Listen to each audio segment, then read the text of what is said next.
Hey, it's Angela Quijada-Banks. I just go by Angela or Gigi. Um, I don't know if you can hear the construction in the background. There's literally always construction in the background. But I really wanted to get on here and just talk about where this channel is going and where it is at the moment. So this channel moving forward will be a travel blog channel slash lifestyle day to day kind of what I'm doing, as well as health and wellness focused. So if you're really focused in improving your health, your well-being, your skin, your personality, your spiritual journey, your relationship with yourself, your relationships in general, I am definitely not the guru of any of those things, but just want to share what is working for me, what isn't working for me, what has worked, what hasn't worked. Um, yeah, like basically a window into my personal human experience. And I think that's pretty much it. There's not like a whole lot that I wanted to share about that. There's a whole journey that I think I haven't ever really talked about pertaining to my own journey to financial freedom and being married, what that has been like for me the past couple of years during a pandemic, which I think did make or break a lot of relationships.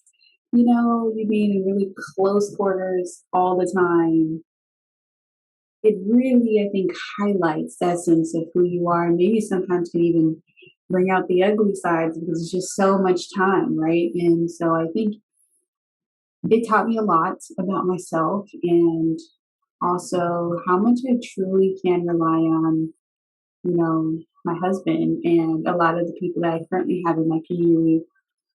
I don't know, I'm really excited to talk about it because and share like when I just want to be having content where I'm just click on a video and I'm just talking. There will be some of those. I have a lot of stories. Might do a campfire story time or something. I don't know. We'll find out. But that's kind of where the channel's going. So if you're looking to connect in that way and kind of come alongside the journey. Also, I'm currently not pregnant, but I do plan on having children. And so at this particular time, I have like so many words I'm trying to say at the same time. But at this particular time, I am preparing my physical body, mind, spirit, finances for that as well, keeping that in mind, keeping that in the forefront of my vision. Interestingly enough, though, I've kind of been, on that note, I've kind of been challenging this idea of generational wealth. I don't know, like at first, I think like 5 years ago when I really thought about it, I was like, yeah, generational wealth. But now it's become like a hot commodity. Like everybody uses it in their marketing and it's like a really cool buzzword. I always take the time when things happen like that, like the word vegan, for instance. I was vegan and then like it became super popular and like almost every word, every marketing thing says vegan. And I'm like, is that a good thing that, the consciousness of the world is raising? Or is it just more profitable? And now companies, that's a whole other conversation for another time. But I realized and started to think about that aspect of generational wealth, right? It just became super prevalent, a lot of things all over the place. And I was like, you know, it's definitely important, but maybe I don't need to like burst my brain cells about it. Maybe I don't need to explode my inner core self just stressing about it and like, oh my gosh, I have to get the generational wealth. Like, can I first step on like own wealth, right? Like, I value luxury, I value authenticity, I value integrity. But I merge those things in order to get to not just comfort, but freedom, financial freedom. That's my main goal and focus. Financially, I have other main goals and other elements, of the domains of life, like your mindset, physical, spiritual, well-being, etc., relationships. But with financial, it's definitely freedom, not stability, security, but freedom.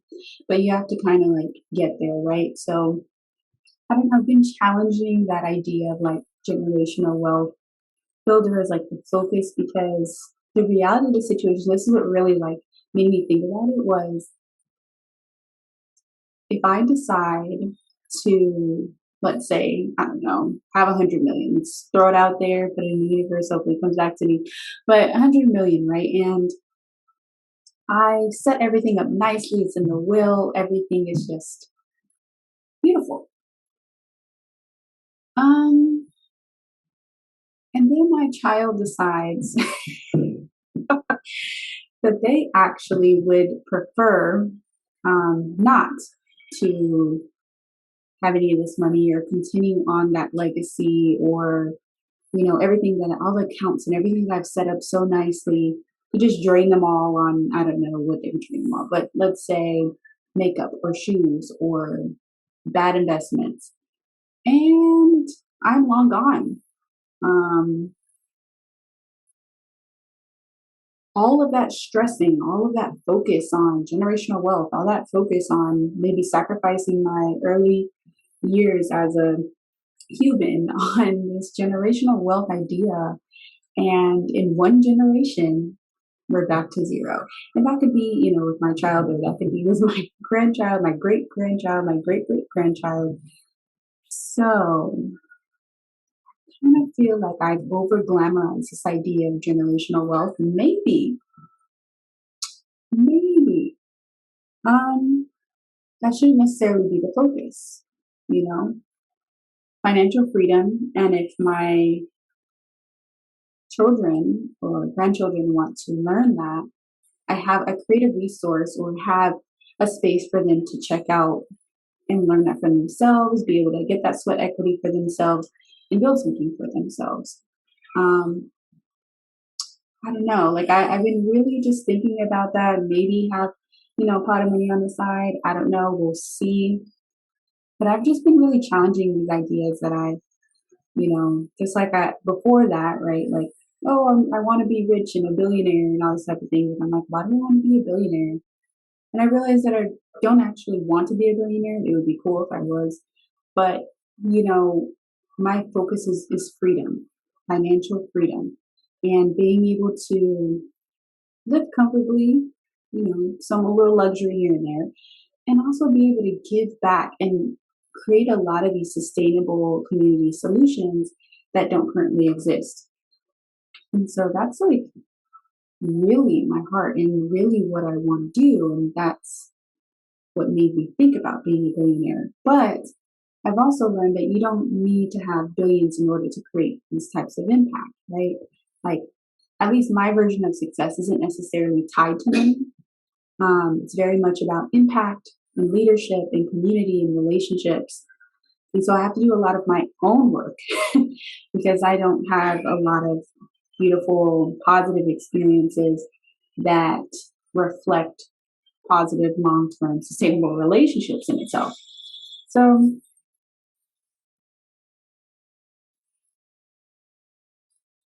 really, anyway, I'm wrapping up the video anyways. Looking forward to connecting with you, wherever you end up being that's on this page. By the time you watch this, I will probably be traveling and be in North Carolina. I will be at a Juneteenth author panel on June 14th in Winston-Salem. So I'm excited. Hopefully, I'll be able to record some content around that so you all can see a window into what's been happening in my life as an author, as a speaker, and as a coach. So thanks for tuning in, and I will see you soon. Peace.